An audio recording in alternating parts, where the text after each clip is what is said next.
Okay.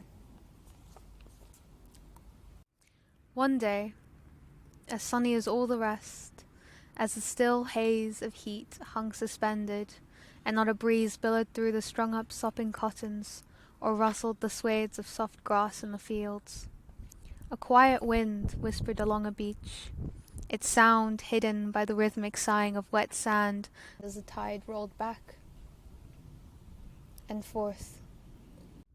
The days passed like this, silence basking in sundew, and one day a woman came. To her people, she was a great warrior.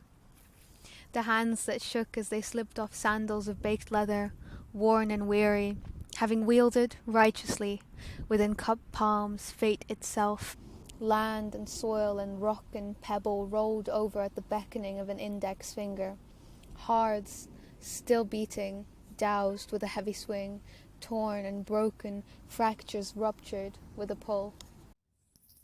But the feet that stepped on my land were bare, and they marched solemnly to meet my sea, hollow of the pulse that had once drummed through them where they touched the ground, the chorus of 1,000 they had called upon, once. Careful and hesitant crossing the land, she came to halt, golden sand shifting as her weight pressed into it, gazing outwards to where she found me, amidst the horizon. And she looked to me for forgiveness, for her one love had flown from this earth, and she too could no longer stay, the map of her face crossed with crease and fold, soft as old paper, held and written over as a palimpsest of everything that it had seen. Her hair glinting with the silver of clear streams, she held out her hands. One day, the greatest warrior of her age disappeared, and it is rumored she fled to the sea. Whether it was bitter reproach, loneliness, no one could say in the thereafter.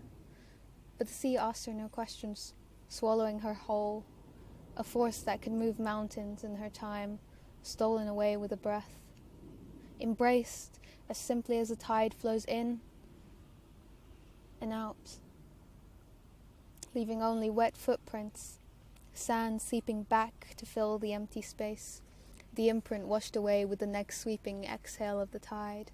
But it is said that if you listen closely enough, you will hear my Lady of the Sea, in thunderous clash of water and storm, in howling lullaby that whistles and skims salty air atop cliffsides and quiet beaches. You will hear her there.